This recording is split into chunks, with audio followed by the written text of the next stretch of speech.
All right. Good evening, ladies and gentlemen. Yes. Wait, is Mr. Richmond's class representing? I thought maybe like some of my actual students were in here tonight. I was thinking, whoa, that would be something. Okay. So as far as that, we've got folks here. Good to see y'all tonight, and we have our weekly AP U.S. history review, and our focus area tonight is going to be the Cold War. Now, of course, we can take questions from other areas as well. Really, it depends on where you are right now, and that's fine. You know what? Let me go ahead and make a poll because I would like to see, where are y'all right now? Okay, where are y'all right now? Let's see. So pre-depression. Okay, so Great Depression. Let's see.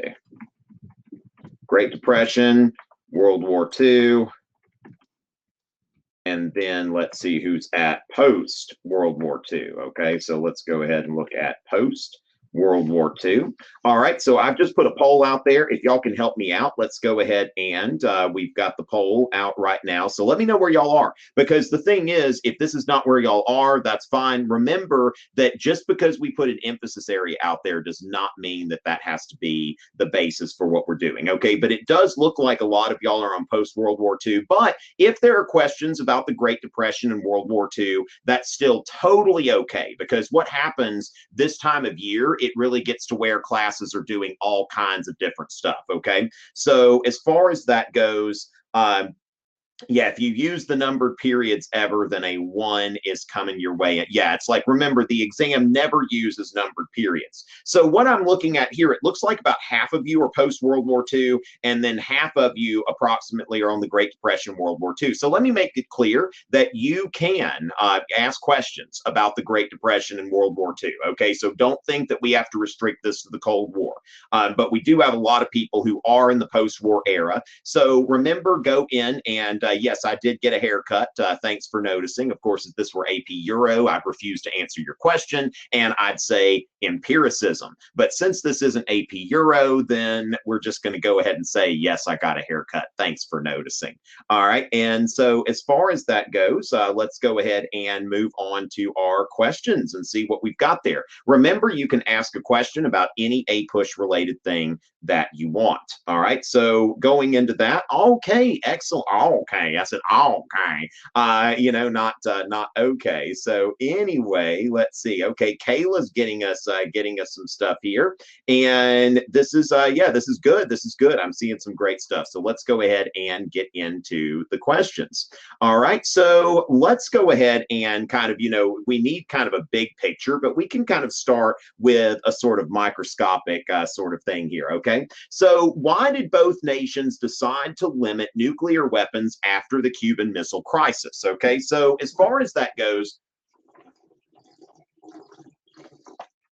stay hydrated, kids.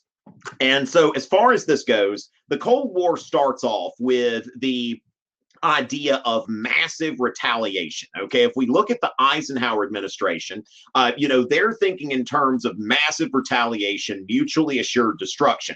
Now, before that, Harry Truman is focusing on the strategy of containment. So containing communism where it is, and then if the communists ever go on the offensive, then there will be massive retaliation. In the 1950s, there was this expectation. This is like, if any of y'all have ever seen that duck and cover video, like dum dum, tweedle dum dum, tweedle dum dum, tweedle dum dum, and it goes on to Bert the Turtle, and it's like, you duck and cover, duck and cover. That is 1950s, okay? That basically everybody is worried about, is there going to be a nuclear attack? And the strategy is to attack back, okay? Which, when you think about this is kind of, it's kind of stupid in a way, because it's a strategy that, well, I mean, I guess it worked because nobody attacked, because you think, well, if somebody attacks, then everybody dies, okay? But you can see how that would be a little bit off-putting, okay? So when you think about, like, maybe there needs to be another way. And so when JFK was president, he starts, starts embracing the doctrine of limited war.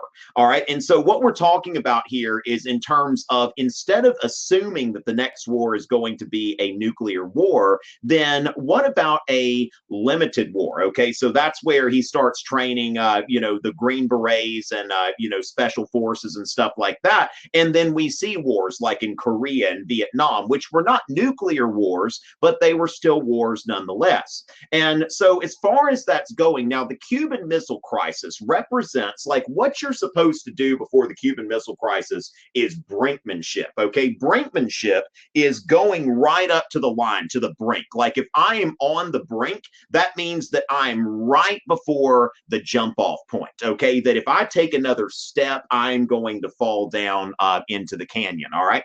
And so brinkmanship is going as close up to the line and, beating your chest and thinking like, okay, what's going to happen from here?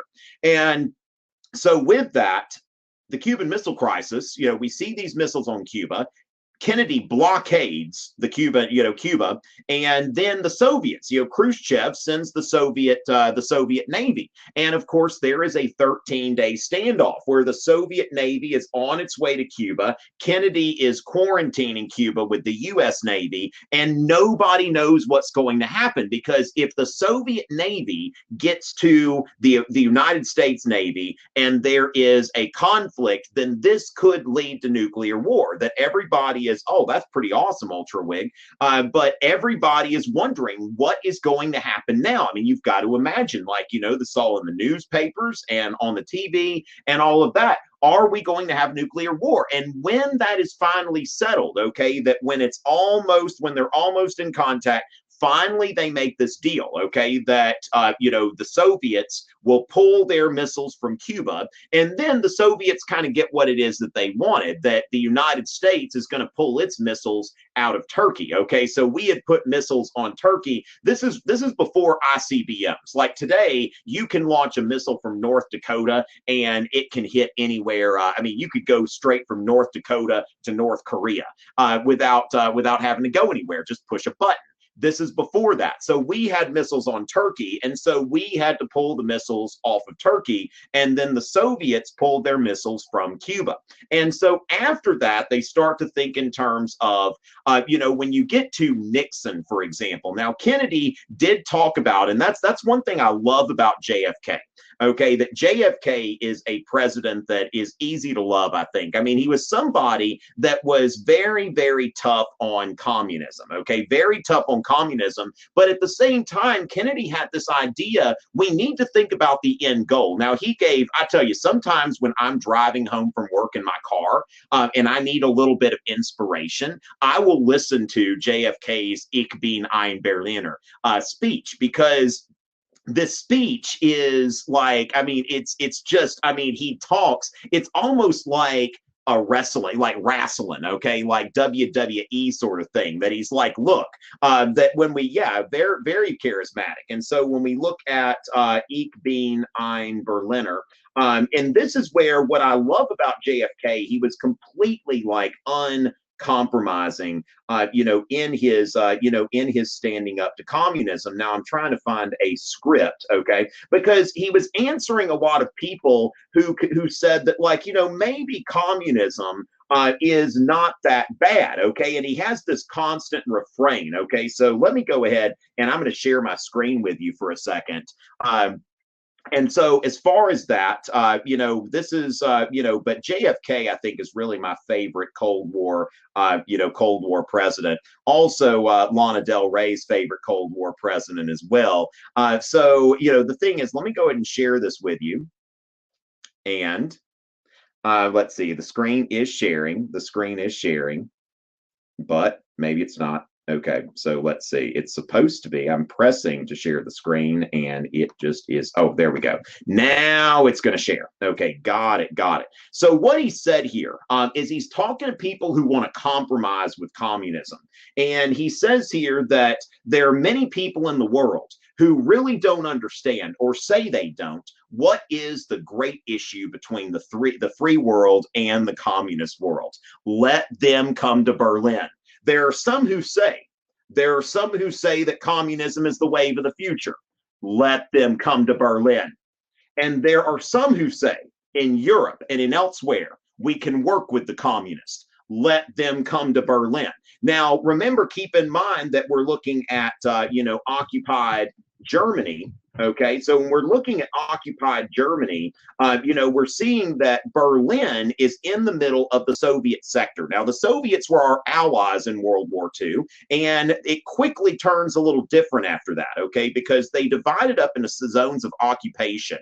And we see that Berlin is in the middle of the Soviet sector. Now, in the, as far as that goes, that then Khrushchev decides, because a lot of people, they realize I can just get into West Berlin and then I can fly out. Okay, I can just fly out of West Berlin and I can be I can be a free person. And so Khrushchev does something that our president might have approved of. He built a wall. And so the Berlin Wall has basically got West Berlin really in this enclave. Okay, in this enclave, what Kennedy said is that you live in a defended island of freedom, he tells these people. And so as far as that goes, he's talking about this this whole thing that he says, and there are even a few who say that it is true that communism is an evil system, but it permits us to make economic progress. Lass sie nach Berlin kommen. Let them come to Berlin. Okay. And so as far as that goes, that's Kennedy's like very tough rhetoric.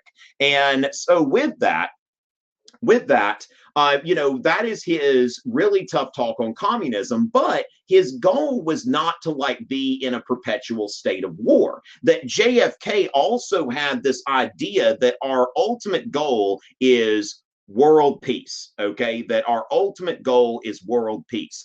Who's trying to send me an email? I'm not sure what's happening there. All right, so as far as that goes, that in his American University speech, which has a much different tone than this, he starts talking about it. It's like, especially after the Cuban Missile Crisis, that we have to think about. Oh, gotcha. Yeah, that is something we need to work on, isn't it? So with that, Kennedy starts thinking about this, and then when Nixon comes in, now I've got a video on Richard Nixon's foreign policy, but when Nixon comes in, Nixon and Kissinger have this détente policy. Okay, now détente is not like detention. It's not like you go to after-school detention or lunch detention or something like that. Okay, that détente, it's detention.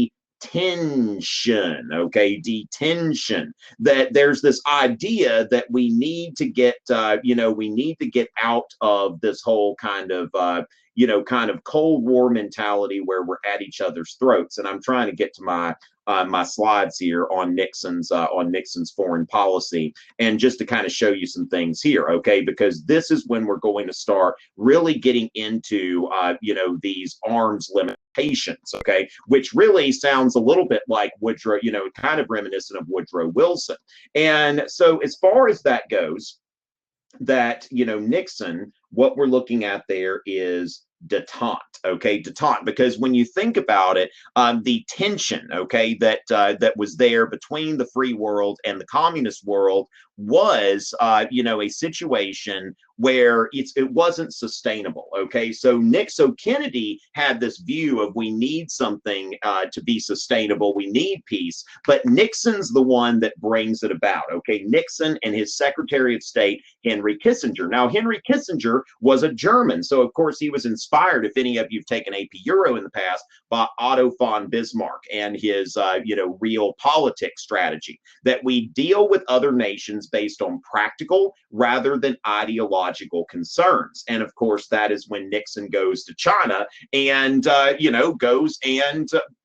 creates formal relations between the Chinese and the United States, the Chinese communists in the United States. And so as far as that goes, we eventually get into, SALT 1, SALT 2, all of that kind of stuff, the strategic arms limitation talks. And so that's really, the Cuban Missile Crisis, you want to remember brinkmanship, okay? As far as that goes, you want to remember brinkmanship. So going on with that, we're going to go ahead and go with that. What did the Potsdam Conference accomplish? Okay, now the Yalta Conference was really about mostly like the settlement with Germany. Okay, so the Yalta Conference is like, how are we going to divide Germany? And then, of course, making the UN. The Potsdam Conference was, basically dealing with Japan, and that is where the Allies demanded an unconditional surrender from the Japanese and warned that we've got a weapon. Okay, we've got a weapon that we are willing to use. Okay, and so as far as that goes, that is dealing with Japan. And that's really, I think, for AP U.S. history, the main thing that you would want to note here, that at the Potsdam Conference, they demanded an unconditional surrender. Okay, so an unconditional surrender. And so as far as that, yeah, that's really what you would get into there with the Potsdam Conference. I'm not going to make a long answer out of that because that's pretty straightforward. All right, did Reagan end the Cold War? Okay, now let's think about this. Now, of course, we get into Owen, what we want to remember when we ask questions like, did Reagan end the Cold War? We get into historical judgment. Okay, and so when it comes down to it, when we start thinking about it, it's like there are a lot of different factors, and people are going to interpret that in different ways. So, for example, that Nixon came in. Nixon, Ford, and Carter. They're the detente presidents, okay? When we get into the late 60s and through the 70s, thank y'all so much for the blessings. And so then Nixon wasn't Potsdam. Nixon wasn't Potsdam. That was like, Potsdam was a World War II conference, okay? Yeah, Truman was at Potsdam. That's a World War II conference that dealt with demanding an unconditional surrender from Japan. And so as far as that goes, that Nixon came in, Nixon and Kissinger, with this detente policy. And so going from there, Ford and Carter also got the detente policy. Okay, they were into the detente policy as well. And so Reagan is campaigning for president in 1980, and we start to see a revival of this like Cold War spirit. That Ronald Reagan said that, I want to be tough on communism. And Reagan really was the toughest president on communism in the sense that Reagan also abandoned, not only did he increase military spending and, he brought back the rhetoric about the Soviet Union. Okay, so Kennedy was, I think, the last president before Reagan. And really, Reagan, you can see echoes of JFK there. Okay, so as far as that goes, you can see echoes of JFK in Ronald Reagan. That when you're dealing with this, first of all, like Reagan, well, not first of all, it's almost near the end of his term, but Reagan also gave a speech in Berlin, just like Kennedy. And so as far as that goes, what we're looking at is Reagan is bringing back kind of that pre-Cuban Missile Crisis idea, okay? So going into that Reagan is escalating things, and really, as somebody's saying here, communism ended the Cold War, that by this time, see, when Kennedy became president, it wasn't obvious who was winning. Like, one of the things Kennedy did when he was running for president is he talked about a missile gap, okay? There were a lot of people in the late 1950s, especially with the launching of Sputnik, that believed like, oh, the Soviets are winning this thing. I mean, after all, they put a dog in space, they put a man in space, they put a satellite in space. We haven't done any of that yet, okay? They did all of these things here, and people were panicked in the late 1950s. And so by the time Reagan comes along, it's very obvious that that freedom has won out. Okay, that the idea of a liberal democracy, and I mean liberal democracy in the international sense. Okay, whereas when Ronald Reagan was traveling internationally, he would talk about liberalism or liberalization or whatever. And so as far as that goes, that liberal democracy and a market-driven economy. Now, not a complete laissez-faire economy necessarily when you look at Europe, but a market-driven economy that's driven by consumers, not by government central planning. It was very evident that we were winning. And so Reagan is thinking like, well, let's basically bring them to the breaking point by escalating our military spending to a point where they can't keep up. And then, of course, these speeches. He went and gave a speech in the about 1982 to the British Parliament, where he said it's time to throw Marxism and Leninism onto the ash heap of history. And then he gave a speech before the American Association of Evangelicals, which, of course, that was part of the conservative movement, was that the Republican Party was bringing in these evangelical Christians. And so with that, Ronald Reagan gave his Evil Empire speech, okay, which the Evil Empire speech is so as far as just the power of it, this is a very audience-driven thing. Okay, so as far as that goes, that the audience is really driving this. Okay, so with that, let me go ahead and show you something, because I want to show you an audience consideration. Okay, so Reagan Evil Empire speech. Okay, so we're going to look at Reagan's Evil Empire speech, and let me see his full text. Okay, now I want to get into the whole idea when we talk about on the exam. Okay, when we're talking about audience and how does audience affect something, like you talk to your friends, your teachers, and your parents in different ways. Okay, and let's think about this, that the Evil Empire speech is a speech that Ronald Reagan gave before the American Association of Evangelicals. And so he's speaking to an audience of evangelical Christians, and so he wants to get them on board with his with his anti-communist platform. So as far as that, what he says here, okay, is, and this is something that if we saw this as a document, so Ronald Reagan delivered before like the American Association of Evangelicals, okay, so he's talking to evangelical Christians, and he says, a number of years ago, I heard a young father, a very prominent young man in the entertainment world, addressing a tremendous gathering in California. It was during the time of the Cold War, and communism and our way of life were very much on people's minds. Now, see where Reagan talks about it was during the Cold War. You know, I mean, the 1980s are technically, we think about Cold War, but this is like during, pre-Nixon, pre-Detente. And so Reagan says he was speaking to that subject. And suddenly, though, I heard him saying, I love my little girls more than anything. And I said to myself, oh, no, you can't. Don't say that. Now, the reason why Reagan's saying this is because he thought the guy was going to go on a better red than dead rant. That's something that some people said that when it comes down to it, and that's what Kennedy was speaking to at Berlin, that if we need to find some way to compromise with the communists, then we need to do that in order to keep the world from being blown up. And so for Reagan, for a conservative like Reagan, it's like, no, don't say stuff like that. And so he says here, but I had underestimated him.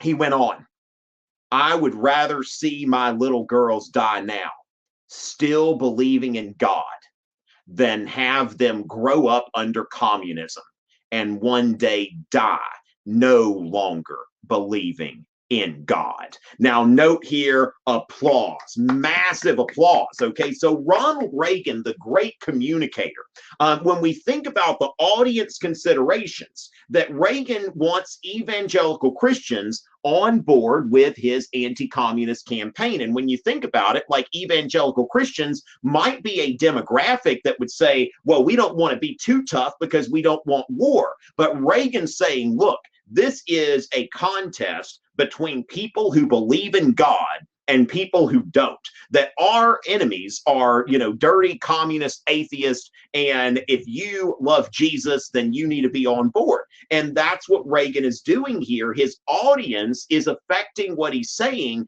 And the purpose of what he's doing here is to rally evangelical Christians around the Cold War, around his Cold War policies. And so that's something like when we think about audience, when you think about your POV plus context, audience, purpose, okay?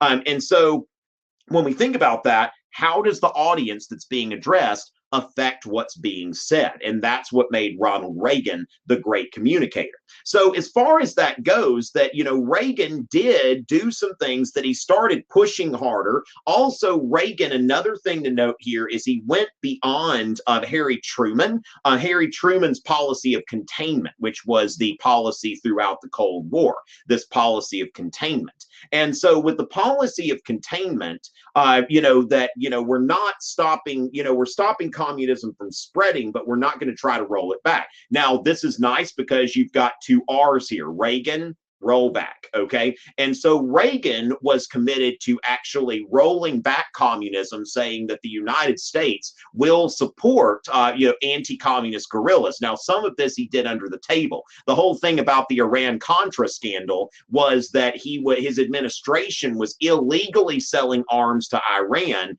in order to fund the Contras in Latin America, in Nicaragua, I believe.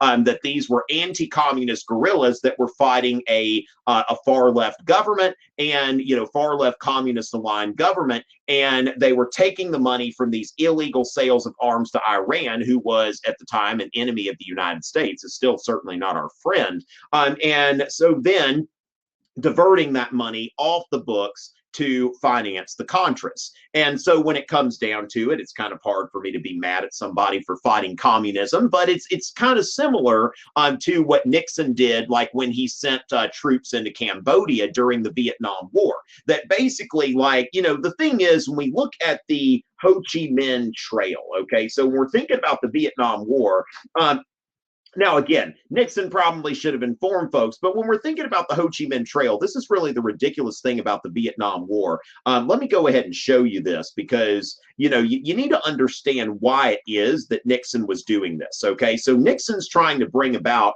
an end to the Vietnam War, but what was going on is that, our troops, American troops, were in South Vietnam. Now, this whole thing is, this whole area, Indochina, where you have Thailand, Laos, Cambodia. And so what happened here is where our troops were, okay? So our troops were confined to South Vietnam. But the way that the North Vietnamese government was getting supplies to the Viet Cong is they were going through Cambodia.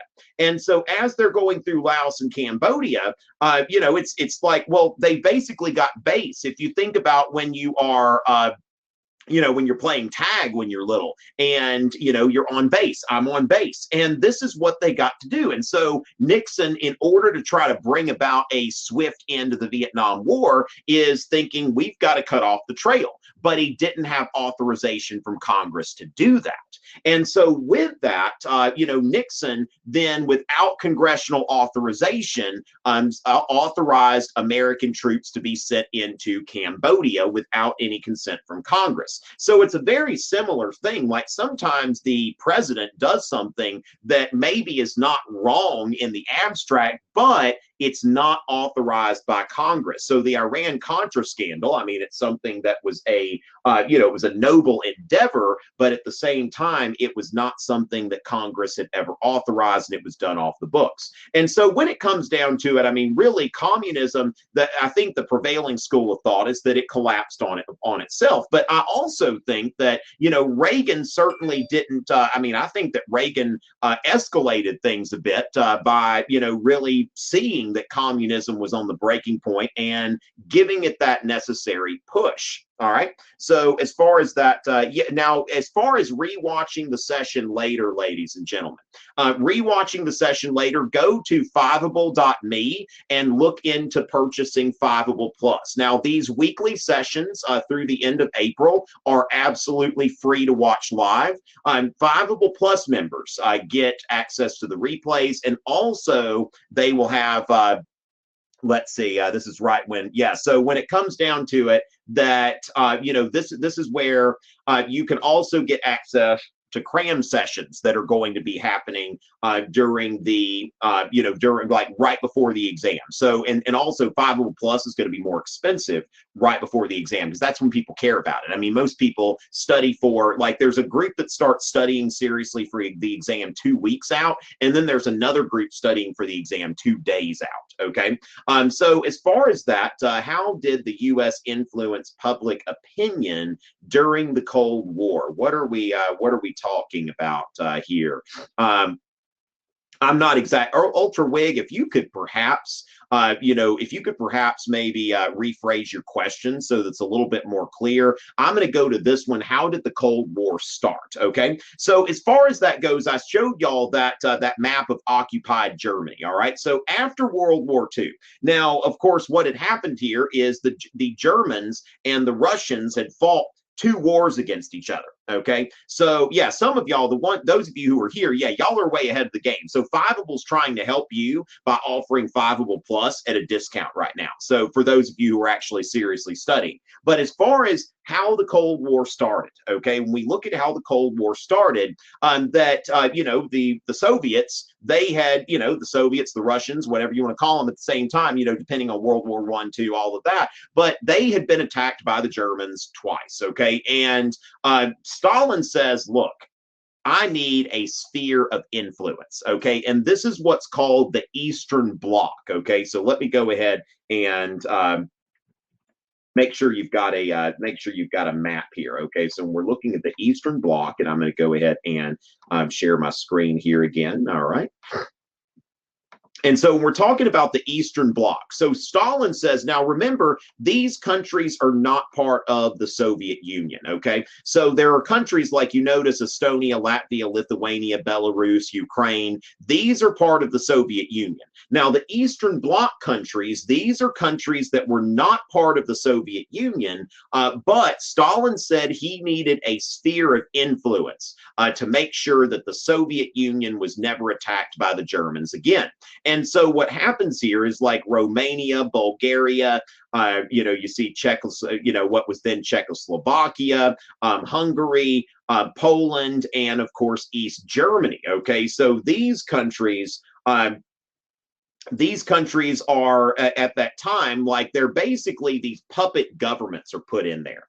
And what's happening is it becomes very evident early on that the communists the Soviets are making sure that these governments are friendly, and they're not going to allow these countries to function as democracies. So these countries are kind of independent in name only. And until Gorbachev comes around, then, what we're seeing there is, basically anytime there was any kind of liberalization or something like that, the Soviets sent in troops. And so what happens here is Winston Churchill, the prime minister of the UK during World War II, and for a bit again in the 1950s, that Winston Churchill said when he gave a speech actually at a university, at a college commencement in Harry Truman's home state of Missouri.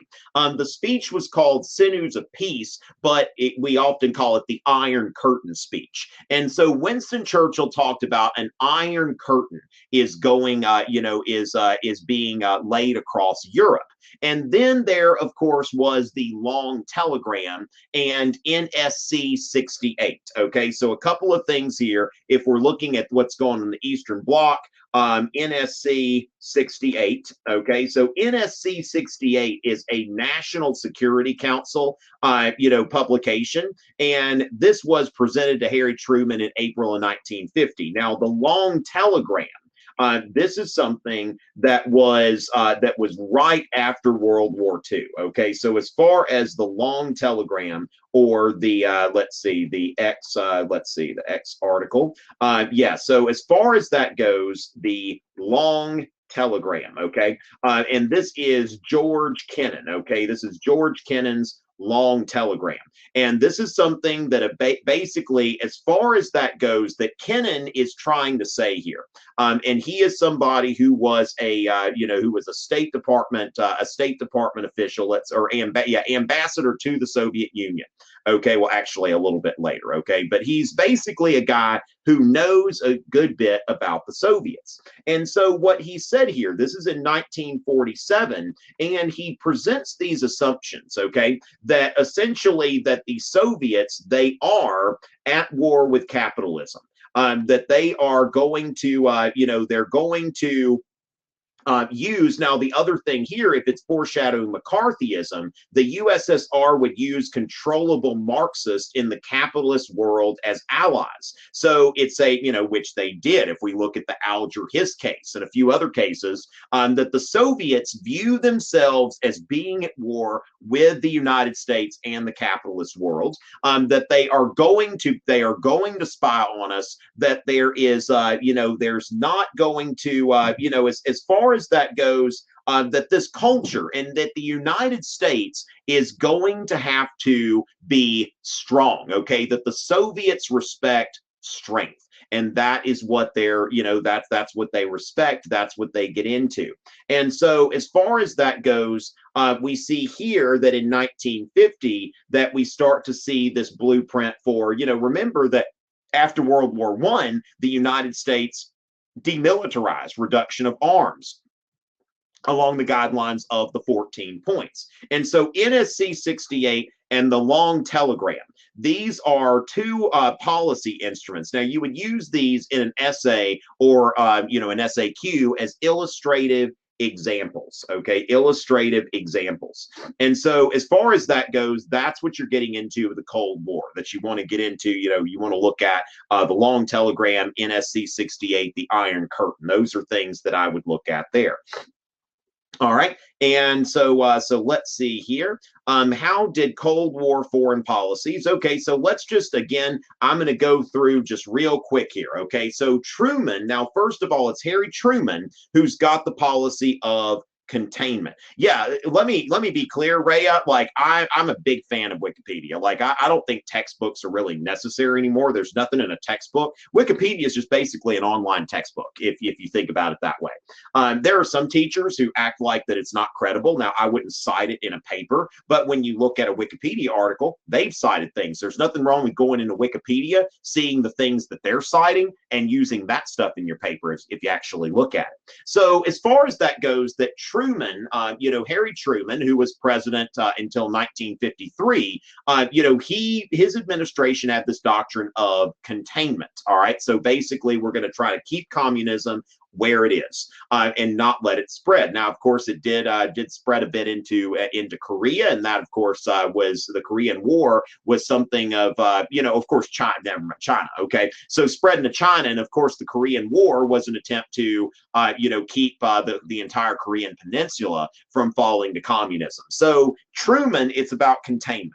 And the Korean War, of course, was not first of all, wasn't an official war, right? But second of all, wasn't a nuclear war or anything like that. Now, by the 1950s, the Soviets have procured nuclear weapons, okay? So that's really a game changer. And so that's what we want to remember about the Eisenhower administration and the policy of massive retaliation. So everything to do with the Eisenhower administration was about building up our nuclear arsenal and making sure that we were ready if the Soviets were to attack, okay, with nuclear weapons, then we would attack them back, all right?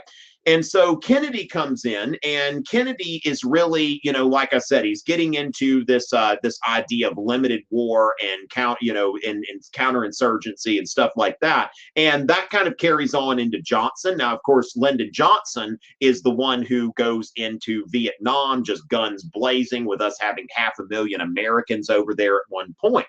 And so with that, we go into the Nixon administration. Now, Nixon, of course, was dedicated to fighting communism, dedicated to the policy of containment, but also going into this realpolitik, kind of mentality. All right. So as far as that goes, the realpolitik, opening up relations with China. Now, this is what's important about Nixon, that Nixon, when we look at realpolitik, they discovered that there is a rift between the Soviets and the Chinese, okay? The Soviets and the Chinese, they're both communist, but there is tension there. And so the United States could go in and exploit that rift by going in and creating an economic and diplomatic relationship with the Chinese. Now, also with that policy of detente, we start to see an emphasis on maybe we should do something to limit arms and stuff like that. So SALT, the strategic arms limitation talks, okay, that's what you're starting to see there. So as we go into the 1970s, okay, we start to see the first discussions between the U.S. and the USSR. And also at that time in the 1970s, we have, yes, got it. Nice job, Rhea. And so with that, one thing that I want to show off as well. Notice Gerald Ford out there in the he's out there in the Soviet Union. He is wearing a hat. Okay, he's like wearing like a Russian style hat. When you think about that, this is really that continuity with the policy of detente. There is Nixon with Brezhnev, and then there is Carter with Brezhnev, with his counterpart in the Soviet Union. Now, of course, Reagan. We have discontinuity here with the detente policy, that Reagan comes in and he says that the detente policy is no good and we need to go back to the 1950s and 60s, talking tough. And also Reagan said that it's time to roll back communism. Now, another thing about Nixon that we want to note, specifically in reference to the Vietnam War, is the Nixon Doctrine, okay, that the United States is more than willing to give financial assistance, military assistance, now as far as military equipment and money, but we are not going to send troops, okay? So he says here, we shall look to the nation directly threatened to assume the primary responsibility of providing the manpower for its defense. Vietnam got a little bit out of hand in terms of we were fighting another country's war for them, and that really kind of fell apart. So with the Nixon Doctrine, we'll send money, we'll send weapons, we're not going to send troops, okay? And so with the Nixon Doctrine, you see what was called Vietnamization, okay, of the war, that basically we will continue to provide equipment, but you are going to have your troops with our tanks, okay? So you see there, your troops are tanks. And that is the substance of the Nixon Doctrine. I would say that your most important presidents at this time, you want to know Truman, containment, Eisenhower, massive retaliation. Nixon is a big deal there with the detente policy. And then, of course, you see that Reagan was resuming that very tough line against communism. And so what was the United States foreign policy during the Cold War? Okay, so again, I've kind of answered variants of this question already. But remember, containment, that is a pretty universal thing, that we are dedicated to stopping the spread of communism. Massive retaliation, which was an Eisenhower, approach. Then we get into Nixon and detente, and then Reagan, rollback. Now, also remember with Nixon, realpolitik, okay, that we're not looking at this ideologically. We're looking at U.S. foreign policy in terms of what is best for the United States and what is best for our geopolitical power. All right. Is there a way to practice multiple choice, see the correct answer? What do you mean there? I would go see my friends at Albert.io. Albert.io has a whole bunch of, they've got a whole library of questions. And if you email hello, if you subscribe to Albert.io, hello@albert.io. If you email them, if you subscribe to Albert and email them and say that like Tom Ritchie sent you, then that's something that you can get some, you can get a discount there. They'll discount at $5. Okay, how was society? Okay, this is that's really a general question, Dino. It's not really set up for me to answer in something like this. Okay, so as far as the importance of Berlin, okay, so as I mentioned before, but I haven't really just dedicated something to this, that Berlin was basically in the middle of the Soviet sector. Okay, so when we go to Allied occupied Germany, let me go ahead and share the screen again. All right. So the importance of Berlin. all right, is because, it's right there in the Soviet sector. Now, what happened is that there was a railroad here. Okay, there was a rail line that could go back and forth from West Germany to West Berlin. And at first, there were, you could tell. I mean, the British, the French, the Americans occupied the majority of Berlin, and then the Soviets had about a third of it. And so as far as that goes, at first, people could walk back and forth between East and West Berlin. Now, what Stalin tried to do was the Berlin blockade. Okay, the Berlin blockade, that was in 1948 and 49. Stalin wanted to test the resolve of the Allies here, and what he wanted to do is essentially they had this railroad line that they cut off. And so what Stalin was trying to get the United States and Britain and France to do was to abandon West Berlin, to say that we can't stay here because we can't supply it. So Stalin is thinking, yeah, you're welcome to be there, but if you can't bring in enough food to feed these people, then you're going to have to give it up. And so what we see here is that the Allies engineer the Berlin Airlift. And so we see that there are there is this 24/7 line of planes that are going through here, what they call Operation Vittles. And so non-stop planes being flown with supplies. You see how these are guys that are loading milk. Okay, so essentially this city is being supplied with the necessaries of life by plane. And so it went on for several months in 1948 and 1949. And so finally that ended. Finally, Stalin lifted the blockade. He saw that the Allies weren't going to give it up, but it went on for nearly a year. And so with that, then you have, of course, the Berlin Wall. Okay, so the Berlin Wall. Now this was a Khrushchev project. Okay, so this was, by the time it got to 1960, it was evident that people were getting out of the eastern part and all of that. And so what you see here is this, you see where not only now on one side of the wall, on the West Berlin side of the wall, you could just walk right by the wall. You could put graffiti on it or whatever you wanted to do. But you notice here on the other side of the wall, we see that there is this large area here. Okay, there's this very large area. And so then there's a fence, then there's this open area. You'll see that, there are some people who tried to get out and they were machine gunned. I don't know if we'll see that. There was something in the Wikipedia photos at some point. Now that's an interesting thing there. All right. So let's see. Now I don't see what happened to that, but they do have some people. Now this may be, this is victims of the wall with graffiti. All right. So as far as that goes, that's the importance of Berlin, is that Berlin, as Kennedy called it, a defended island of freedom. Okay, a defended island of freedom. And so with that, we're going to go on to the next part here. But yes, Berlin was very important. And of course, where Ronald Reagan went, to the same place where Kennedy had made his speech, where he made his iconic statement, Mr. Gorbachev, tear down this wall.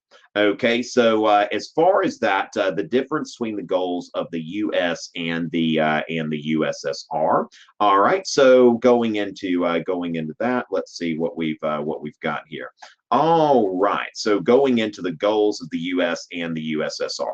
All right, so pretty much what you're looking at here is that before World War II, we saw the world in terms of great powers. Okay, so Britain, France, Germany, Russia, the United States. All right, so you're looking at these great powers. And so after the war, what you start to see is, well, Britain and France and Germany, they're all in a situation where, it's just like, I mean, they've been torn apart by the war. And so the United States, helps out Western Europe with the Marshall Plan. Okay, the Marshall Plan was a program of foreign aid that was given to these governments to try to rebuild. Okay, to try to rebuild, but it's also we want to make sure that these countries don't fall to communism. There seemed to be a very credible threat of a communist, not necessarily a full communist takeover in France, but there was a very vibrant communist party in France right after the war. And so that's something that, we're sending money to try to keep these countries from falling to communism.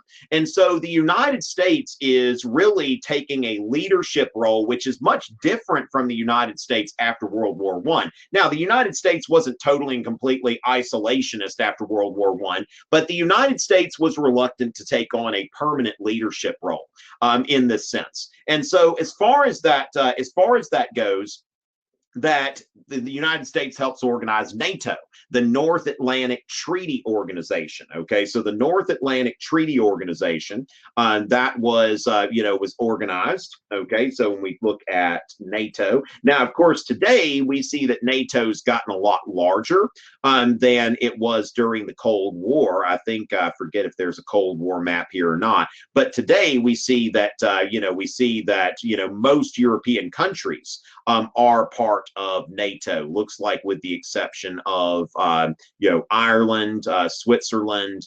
Let's see, so Sweden, Finland, but most, former Yugoslavia, Austria, but most of these countries in Europe are part of NATO today.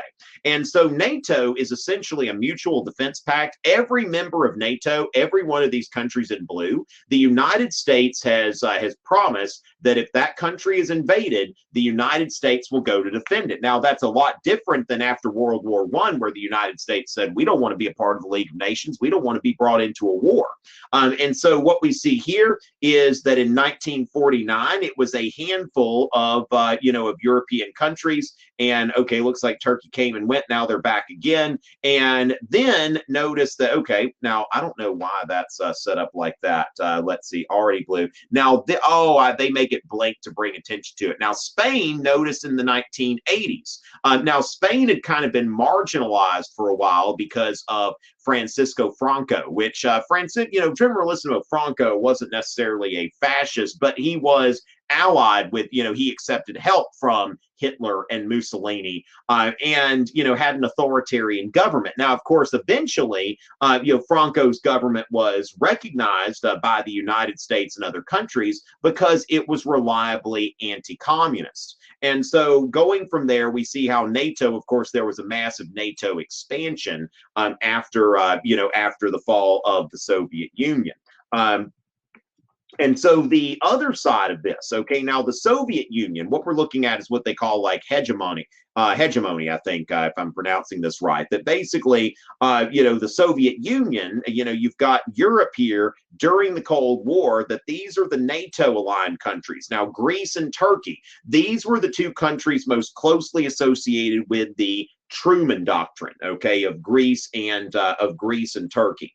And so those countries are brought in that we're not going to let communism get there. And so the Soviet Union, of course, has, the Soviet Union and the Eastern Bloc. Okay, so when we're looking there, and so that's essentially, really you can look at this from an ideological perspective, but also there's really an element of geopolitical dominance here, and of course that goes through different phases there. But as far as that goes, the United States is trying to advance, a philosophy that is based on democratically elected governments, and free markets and free information and all of the things that we see enshrined in our Constitution and Bill of Rights and our way of life.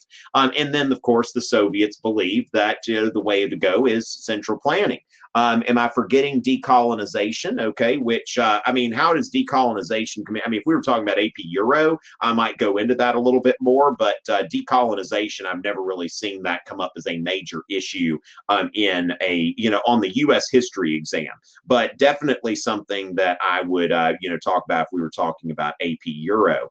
All right, so what is the lasting impact of the United States assassinating? That's interesting. That's an interesting lasting impact. But Alden, I will say that we want to look at, when we think about the age of imperialism, that there certainly is a lasting impact from that age, which even today the United States is, the situation in Venezuela. The United States has recognized, the counter president. But what you see, though, is that most of Latin America also recognizes the counter president in Venezuela.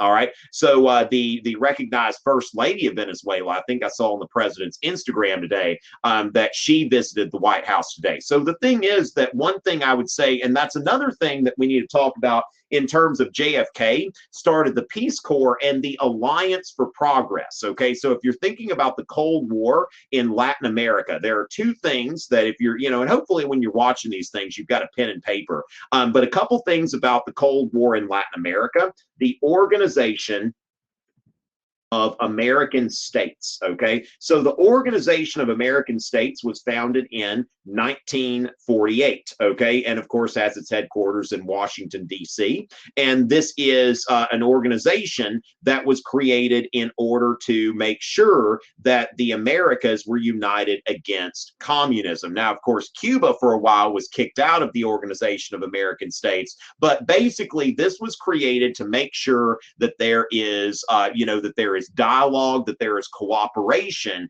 between American states. And notice here that we see that all of these different American states, and notice that the United States, it looks like maybe they're in alphabetical order. So it's not, what you see here is that the United States isn't being shown as dominant, it's being shown as just another one of these flags. But at the same time, the United States certainly had a hand in setting this up. And so then John F. Kennedy started the Alliance for Progress, okay, the Alliance for Progress, which this was something that JFK had in mind. This was a, basically establishing economic cooperation. I would say that you could compare the Marshall Plan in some ways to Kennedy's Alliance for Progress, that Kennedy's Alliance for Progress is trying to do in Latin America something very similar to what, what Truman's Marshall Plan was trying to do in Europe. So I think that the Organization of American States and the Alliance for Progress, these are both very good to note in the, in the Cold War in Latin America. Now, I know I kind of use this question as a starting point for actually getting into stuff that's going to be on the exam. But we want to make sure that we understand that. And also that although Cuba fell to communism, we want to note that overall containment in Latin America was actually something that worked out pretty well. Okay, that Latin America by and large was very, remained anti-communist. And so that's something, of course, there may have been a few assassinations and attempted assassinations here and there. But as far as that goes, that's going kind of beyond the territory of the exam. All right. So as far as that overthrow, yeah, and that's another thing that when you think about, yeah, it's like, communist friendly governments. And that's the whole Iran-Contra scandal. When we're looking at the Iran-Contra scandal, we are getting into, that. Okay, so when we think about the Iran-Contra scandal, that is part of that the United States was off the books financing, freedom fighters that were fighting against the, against the communist-friendly regime. Yeah, interesting there, Aaron, that it didn't go into, it didn't put your emoji there the first time. All right. So as far as that goes, Leslie, this is a matter of public opinion. Now, we'll talk about Vietnam in particular later on, but when it comes down to it, in 1968, the Tet Offensive was a military disaster for North Vietnam and the Viet Cong. That after the Tet Offensive in 1968, the United States had a solid military advantage. The problem was that the Tet Offensive and all of the footage from that and all of the body bags, that public opinion turned against the Vietnam War. So Nixon was getting into this, and Nixon, of course, was not a fan of communism. He didn't want Vietnam to fall. But then you can't say that we're going to, that we're going to keep, we're going to keep the war going or anything like that, okay? Because that wasn't going to fly. And so what Nixon talked about was peace with honor. Now, of course, that ended up being a joke, because just a few years after we got out, then actually, I don't think even a few years. It was pretty quick. But after we got out of there, it was pretty much downhill from there for South Vietnam. But Nixon really didn't have a choice. And so what he tried to do was with Operation Linebacker, which was a bombing campaign that was a successor of Lyndon Johnson's Rolling Thunder, the Linebacker campaign, and also the invasion of Cambodia, the sending the troops into Cambodia to cut off the Ho Chi Minh Trail. What Nixon was trying to do, now the Vietnamization of the war, this was, we're going to let the Vietnamese fight their own war. And this was what needed to happen for public opinion. And of course, Lyndon Johnson really just kind of went overboard with a lot of this stuff as well. But the public was tired of the war, but Nixon still wanted to try to win it. And you can't really do both. I mean, if you think about, if Lincoln were to tell William T. Sherman, no, I'm not so crazy about that, that whole March to the Sea thing and burning stuff. It's kind of hard to win a war with one hand tied behind your back, And so with that, ladies and gentlemen, now remember that I'll be here